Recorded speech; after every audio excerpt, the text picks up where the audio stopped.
The planet 7 was burning. Smoke rose from the ground like dark fingers reaching toward the sky. The air smelled of fire and metal and death. Lieutenant Jake moved through the ruins of what had once been a military outpost, his boots crunching on broken crystal and shattered stone. The battle had ended 3 hours ago. The humans had won this small piece of land, but the cost had been heavy. Jake had already treated 17 wounded soldiers. He had watched 4 of them die despite everything he tried to do. His hands were still stained with their blood. 7 years. That was how long humanity had been fighting the Empire. 7 years of death and destruction across dozens of worlds. Jake had been a combat medic for 5 of those years. He had seen things that would haunt him forever. He had learned to push the horror deep inside himself and keep moving.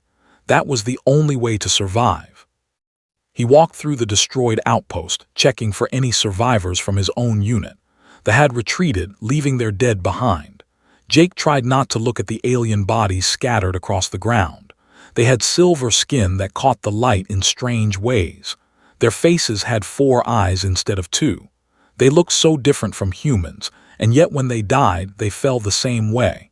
They bled the same color blue. Jake was about to turn back when he heard something. He stopped and listened. The sound came again. It was soft, weak, and it made his heart stop in his chest. It was a child crying. He followed the sound through the rubble. His rifle was raised, his training telling him to be careful. This could be a trap. They were known for their tricks, but that sound was so desperate, so afraid, that he could not ignore it. He found her behind a collapsed wall. She was tiny, barely reaching his knee in height. Her silver skin was covered in dust and dried blue blood that was not her own. Her 4 violet eyes were filled with tears. She wore a simple white garment that was torn and dirty. Around her lay 3 dead, adults who had clearly tried to protect her before they fell. The child looked up at Jake and screamed. She tried to crawl backward, but there was nowhere to go. She was trapped against the broken wall, shaking with terror. Jake lowered his rifle slowly. He raised his hands to show they were empty. "Hey," he said softly. "Hey, it is okay. I am not going to hurt you." She did not understand his words. Of course she did not.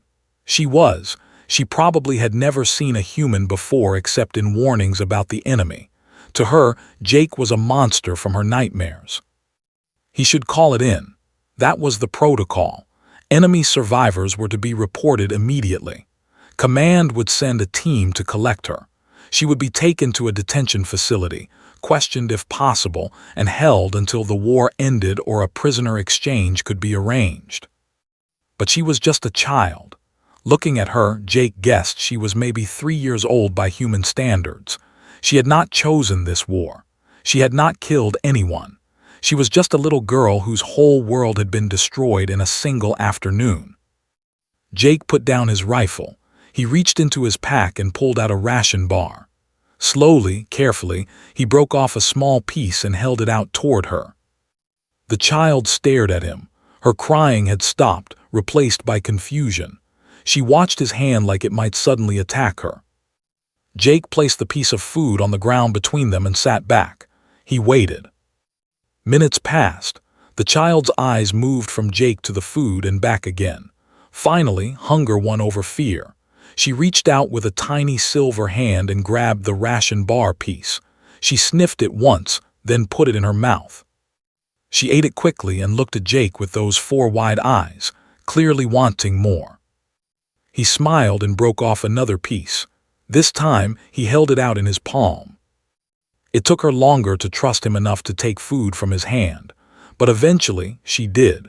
Her small fingers touched his palm, and she flinched like she expected his skin to burn her. When nothing bad happened, she took the food and ate it. "There you go," Jake said gently. "See, I am not so scary." He knew what he should do. He knew the rules. But when he looked at this frightened little girl, all alone in a ruined world, he could not make himself follow those rules. Jake had joined the military to protect people. That was why he became a medic instead of a regular soldier. He wanted to save lives, not take them. And right now, this child needed protecting more than anyone he had ever met. He made his decision. Jake took off his field jacket and wrapped it around the small girl. She did not fight him.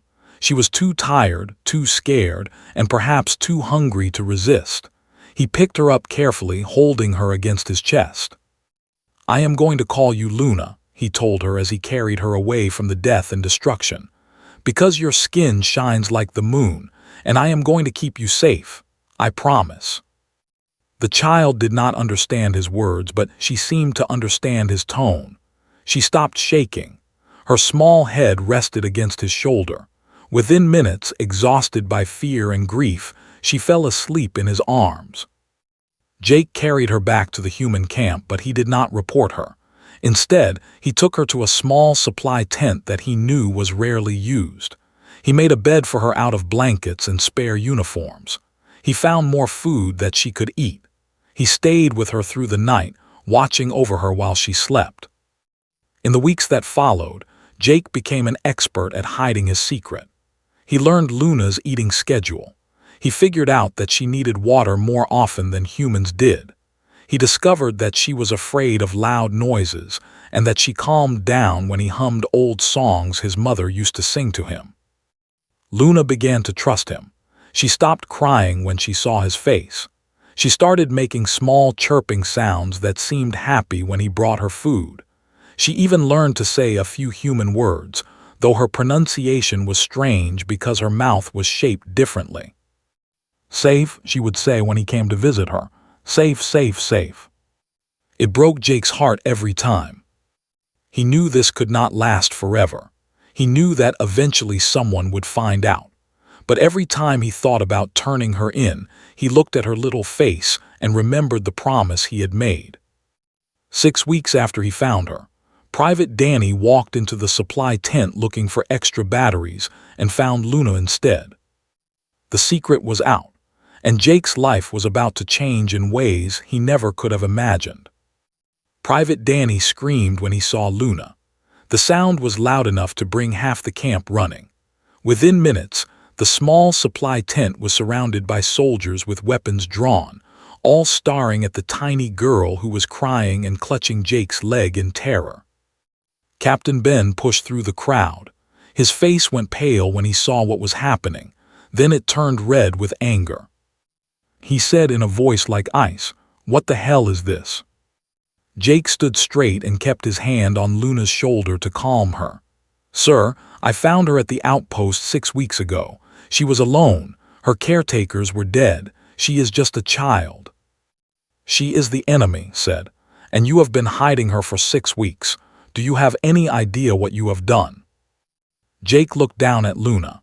She was pressing her face against his leg, shaking with fear. Her 4 violet eyes were squeezed shut. She kept repeating the only words she knew in English, over and over again. "Safe, safe, safe." "I kept her alive," Jake said. "That is what I have done." They arrested him that day. They put metal cuffs on his wrists and took him away from Luna. She screamed when the soldiers separated them. That sound was the worst thing Jake had ever heard. It was worse than any battle, any wound, any death.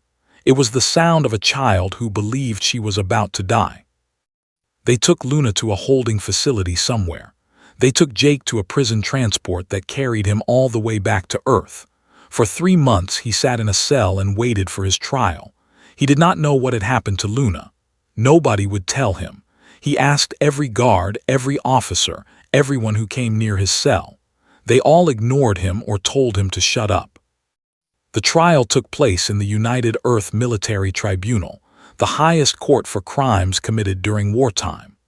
Jake was charged with harboring an enemy alien, violating 17 articles of wartime conduct, disobeying direct orders, and treason against the human race. If found guilty of all charges, he would spend the rest of his life in prison. Some people wanted him executed. The courtroom was large and cold.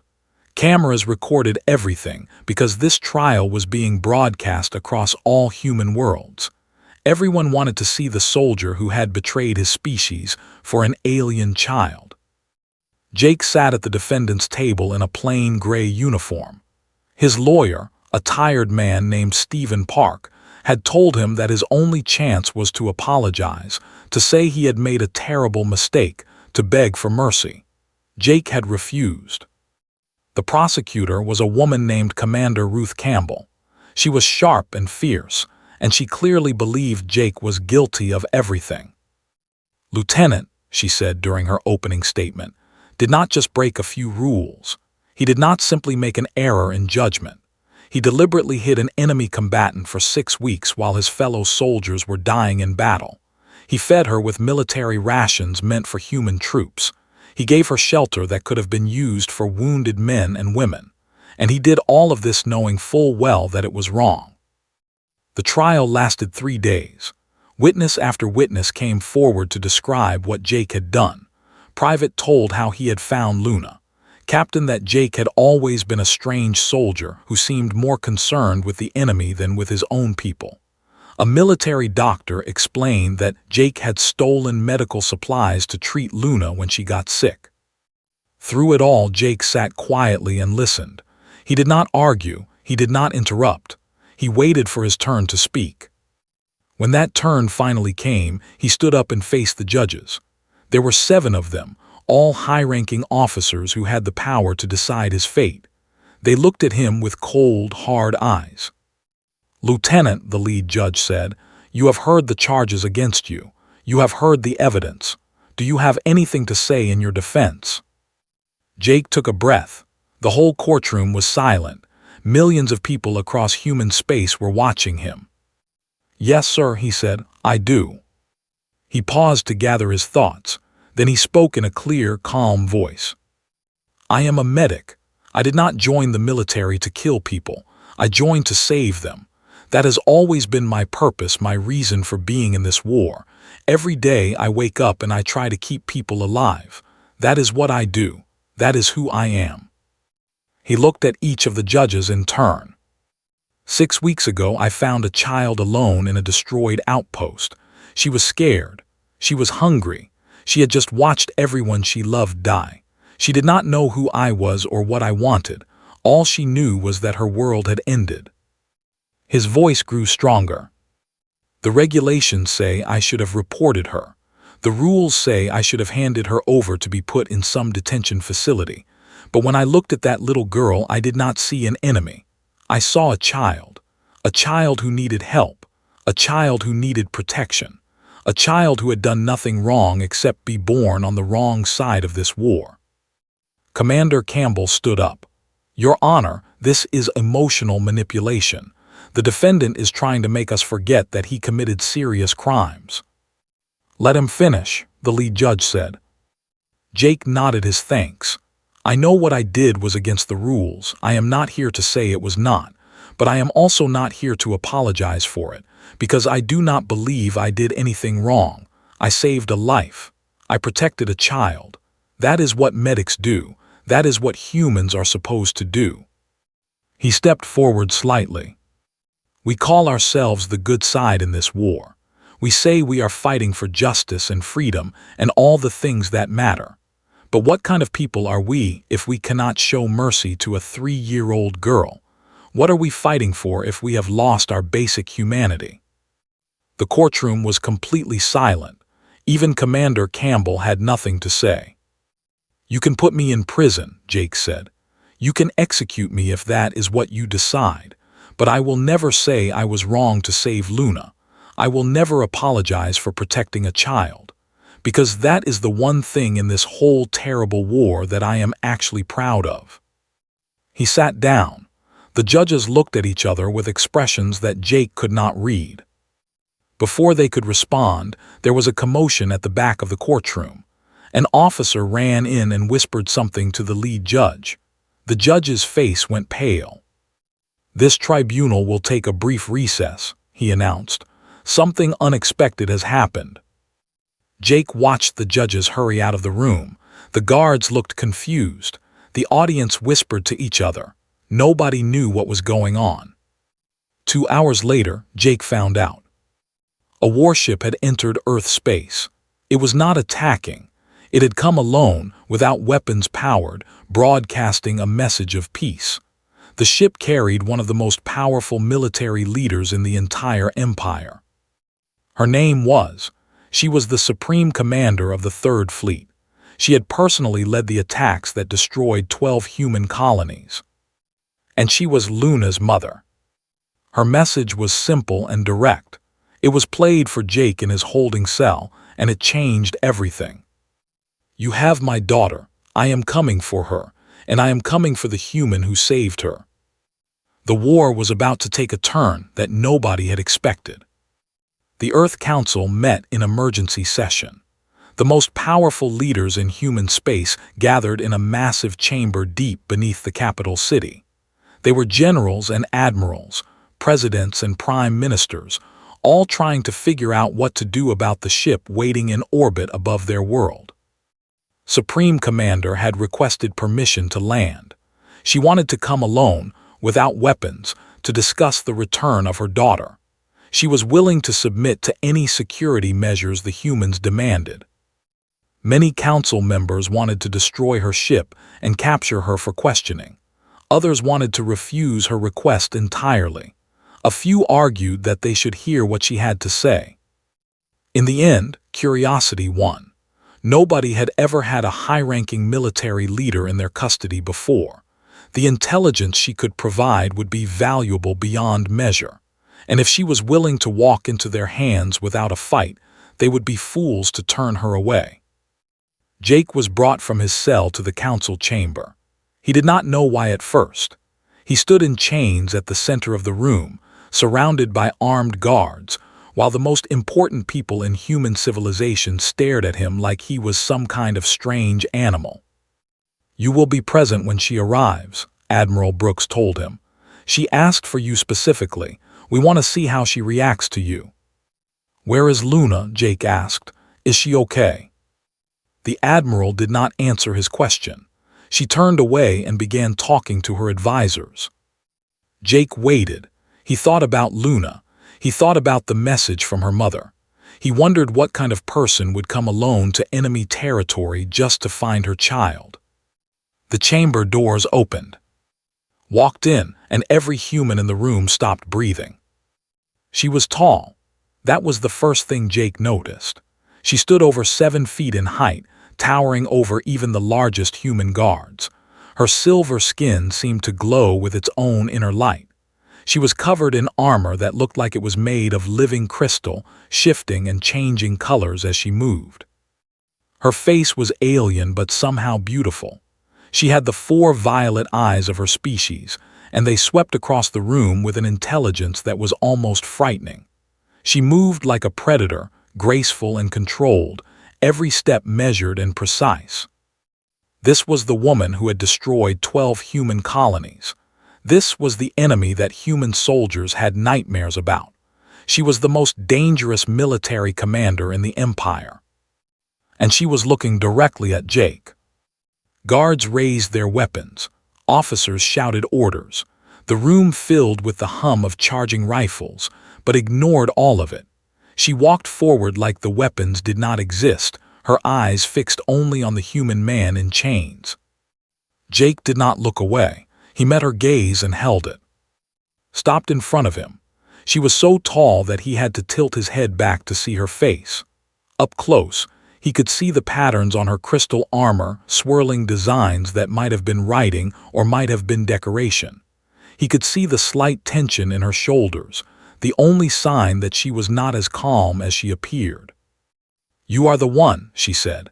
Her voice was deep and strange, filtered through a translator device that made it sound cold and mechanical. You are the human who took my daughter. Jake stood straight despite his chains. I am the one who saved her, he said. There is a difference. A murmur went through the council members. Nobody spoke to a supreme commander like that. Nobody corrected them. Nobody showed anything but fear. Studied him for a long moment. Then she did something that made her own guards gasp in disbelief. She knelt. A supreme commander knelt before a chained human prisoner. Among my people, she said, there is no greater debt than the life of a child. You saved what I love most in this universe. By our oldest laws, by traditions that go back thousands of years, you are now bound to my house." She rose to her feet again, and Jake saw something in her eyes that he had not expected. It was gratitude. Real, honest gratitude. "I do not demand your punishment," said. "I demand you." The council erupted into chaos.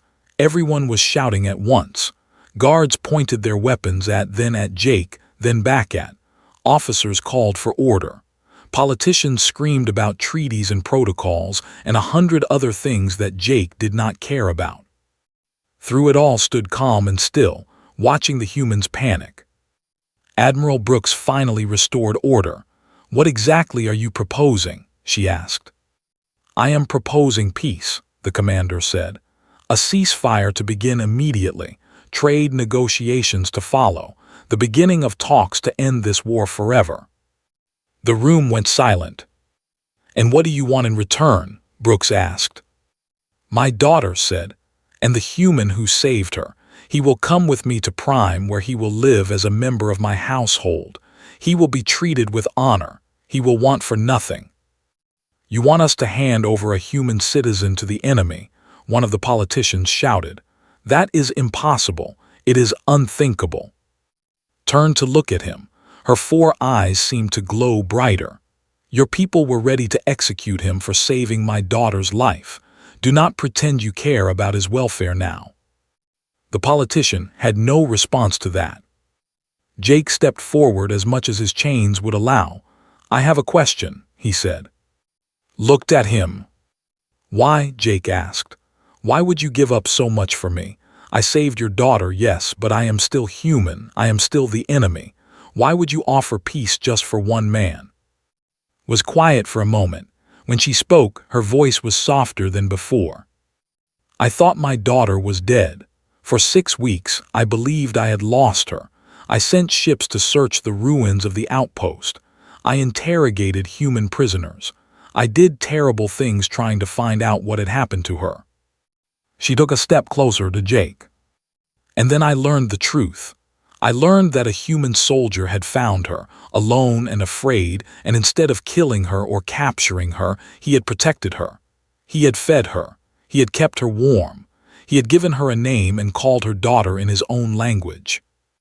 Her eyes held his. "In 7 years of war, I have seen humans do many things. I have seen them fight and kill and die.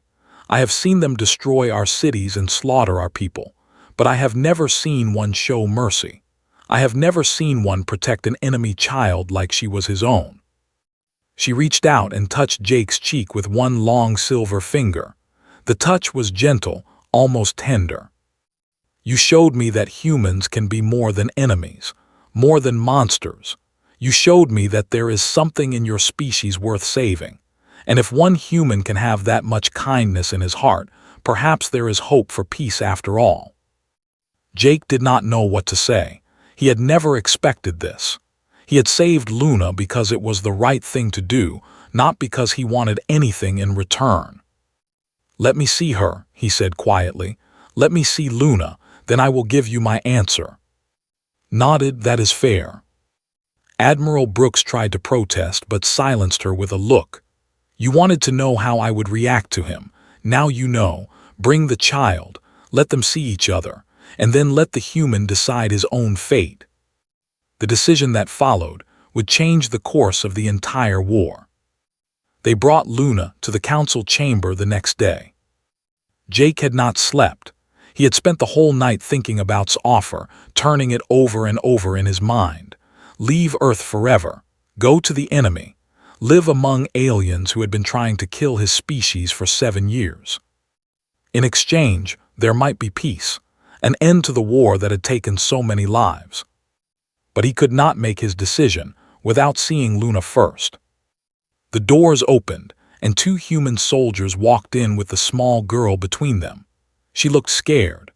Her silver skin had lost some of its shine, and her 4 violet eyes were dull and tired. She had clearly not been treated well in the detention facility. She was thinner than Jake remembered, and there were marks on her wrists where they had put restraints on her. Anger burned in Jake's chest, but he pushed it down. Getting angry would not help anyone right now. Luna saw Jake, and everything changed. Her whole body lit up. Her eyes went wide. She pulled free from the soldiers and ran across the chamber floor, her small feet slapping against the stone. "Save," she cried out. "Save, save, save." She threw herself into Jake's arms, and he caught her despite his chains. He held her tight against his chest, feeling her small body shake with relief. She was crying and laughing at the same time, making sounds in her own language that he could not understand but that clearly meant she was happy. "Hey, little moon," Jake whispered. "I am here, I am here." Luna looked up at him with her 4 beautiful eyes. "You come back," she said in broken English. "Luna, wait. Luna scared, but you come back." "I told you," Jake said. "I promised I would keep you safe. I never break my promises." He looked up and saw watching them. The commander's face was impossible to read, but her eyes were wet. She was crying. Jake had not known that could cry. "Mama," Luna said, turning to look at. "Mama, this is Jake. Jake saved Luna. Jake is good." Walked forward slowly. She knelt down so she was at the same level as her daughter. "I know, little one," she said softly. "I know he is good." Luna reached out with one hand to touch her mother's face, and with the other hand to hold onto Jake's shirt. She did not want to let go of either of them. "Jake come home with Luna and Mama?" she asked. Jake felt his heart break into 1,000 pieces. He looked over Luna's head. The commander met his gaze. She did not say anything. She did not need to. The question was in her eyes, clear as day. "What will you choose?" Jake thought about Earth. He thought about the home he had grown up in, the town where he had learned to ride a bicycle, the school where he had decided to become a doctor. He thought about his mother, who had died 2 years ago from an illness that the war had prevented doctors from treating properly. He thought about his father, who had stopped talking to him when he joined the military.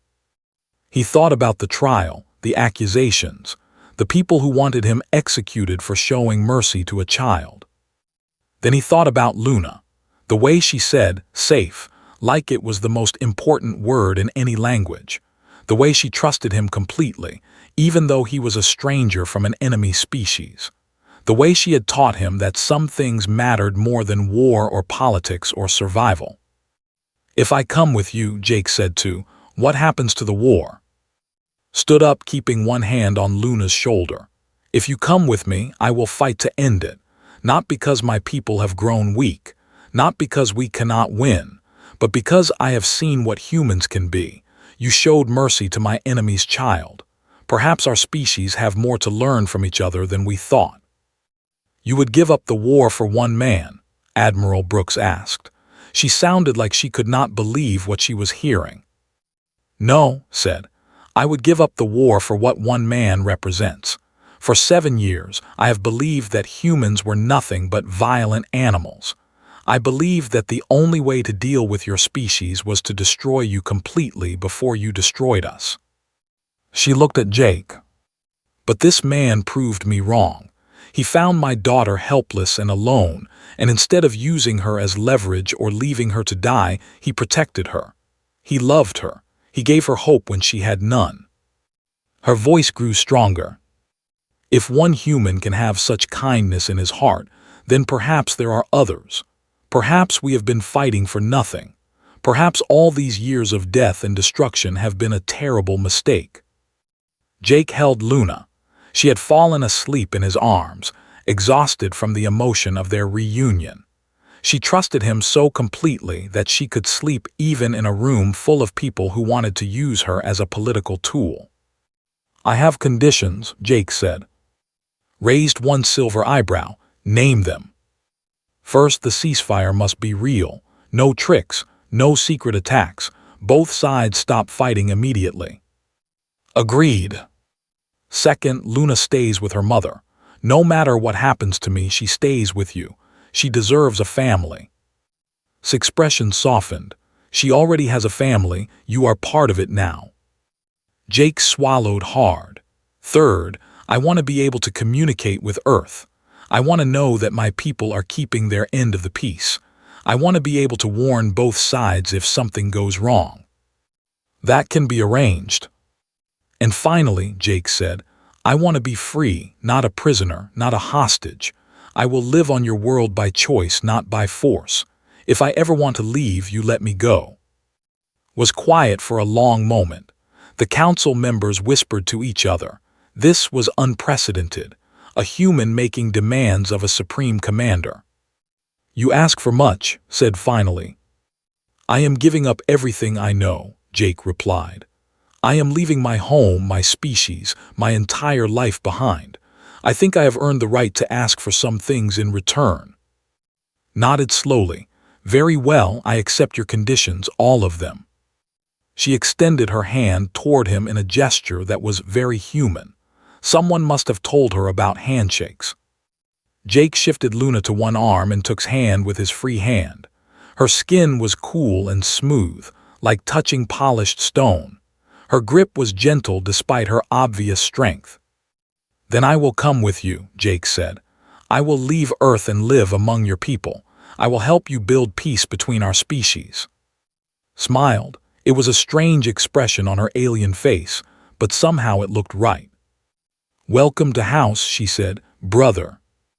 The council chamber exploded with noise again, but Jake did not hear it.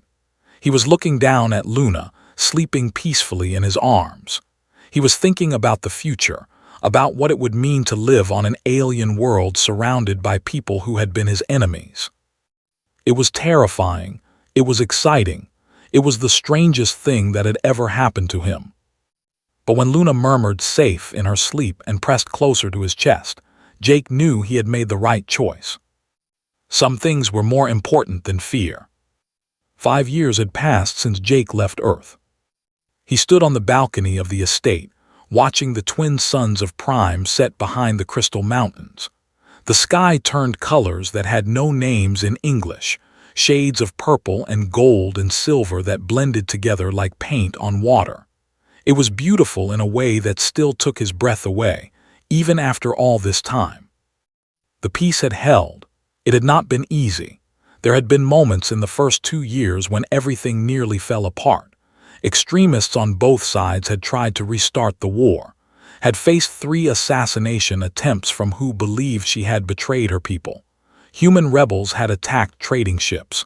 Politicians on both sides had screamed about weakness and surrender. But somehow, against all odds, the peace had survived. Jake had helped more than he expected. He had become something strange and new, a human who lived among, who understood both species in ways that nobody else could. He translated not just words but ideas. He explained human customs to confused and traditions to suspicious humans. He became a bridge between 2 worlds that had spent 7 years trying to destroy each other. Had kept all her promises. Jake was free to go wherever he wanted. He could communicate with Earth whenever he chose. He was treated as a member of House, with all the rights and privileges that came with that honor. He had even returned to Earth twice. The first time was to visit his father, who had finally agreed to see him after 3 years of silence. Their meeting had been awkward and painful, but it had ended with a hug and a promise to talk more often.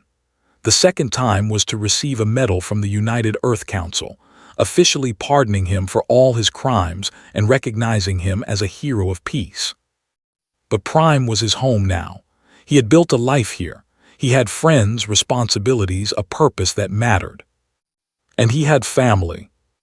Jake. The voice came from inside the estate. Jake smiled and turned around. Luna bounded onto the balcony, her silver skin catching the fatting sunlight. She had grown so much in 5 years. Children developed quickly, and she was already as tall as Jake's shoulder. Her 4 violet eyes sparkled with the same energy she had always had, the same curiosity and joy that had captured his heart in a ruined outpost so long ago. Jake, you have to come see this, she said, grabbing his hand and pulling him inside. Mama is arguing with Ambassador about the new trade agreement, and she is winning. It is wonderful. Jake laughed and let himself be dragged along. Luna's enthusiasm was impossible to resist. In the main hall of the estate stood facing a holographic projection of Ambassador, Earth's representative to the Empire. They were indeed arguing, but it was the friendly kind of arguing that came from two people who actually respected each other. "The taxation rate is unreasonable," was saying. "My government cannot accept those terms." "Then propose different terms," replied calmly. "But we both know that your corporations are making tremendous profits from technology. A small tax is more than fair." "Small? You call 15% small?" "I call it a starting point for negotiation." Sighed and rubbed his forehead. Then he noticed Jake and Luna standing in the doorway. His expression softened. He said, "Talk some sense into her." Jake grinned. "I stopped trying to talk sense into years ago. She is always right anyway." Made a sound that might have been a laugh. "You see, even the human agrees with me." The negotiation continued for another hour. Jake watched quietly, offering occasional comments when asked. Luna sat beside him, pretending to study a data tablet but actually watching her mother work. She had told Jake many times that she wanted to be a diplomat when she grew up, someone who brought people together instead of pushing them apart. Jake thought she would be excellent at it. After Ambassador's projection faded, sat down heavily in her chair. The negotiations had taken a toll on her, as they always did. She was not just fighting for better trade deals. She was fighting to prove that peace was worth the sacrifice. "You did well," Jake told her. "I did what was necessary," replied, "as always." Luna climbed onto the arm of her mother's chair and leaned against her shoulder. "Mama, tell Jake the news." Glanced at her daughter with an expression of mild exasperation. "I was going to tell him at dinner." "But I cannot wait that long, please." Jake looked between them. "What news?" Sighed, but there was a smile hidden in her eyes. "The Council of Houses has made a decision. After 5 years of observation and debate, they have officially recognized you as a full member of society. You are no longer a guest or an outsider. You are one of us." Jake stared at her. "What does that mean exactly?" "It means you have the same rights as any citizen. It means you can own property, hold office, vote in council elections.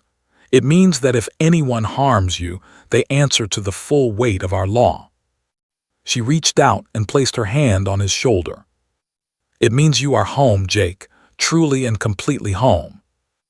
Jake did not know what to say. He had never asked for this. He had never expected it.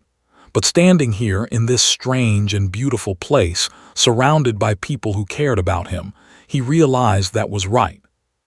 He was home. Luna jumped up and threw her arms around him.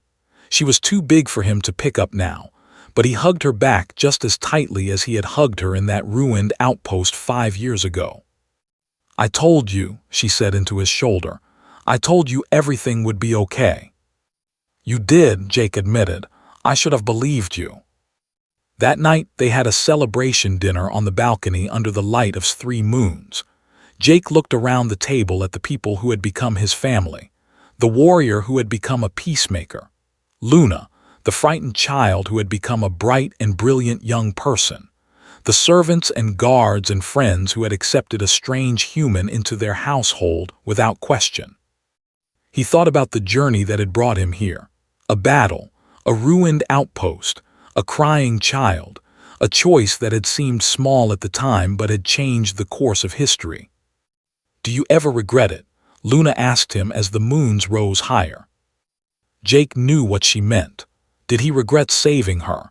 Did he regret leaving Earth? Did he regret everything that had happened because of one moment of compassion? He looked at her glowing silver skin and her 4 bright eyes, at the person she had become. He thought about the peace that existed between their species now, the trade and the cooperation, and the slow, difficult process of learning to see each other as friends instead of enemies. "Not for a second," he said. Luna smiled. It was a very human smile, one she had learned from him over years of living together. Good, she said, because I do not regret it either. Across the galaxy, people told the story of Jake. They told it in schools and homes, in military academies and diplomatic halls. They told it to children who were afraid and adults who had lost hope. The story of a soldier who found an enemy child and chose to protect her instead of hate her. The story of a mother who crossed the stars to find her daughter and found peace instead of war.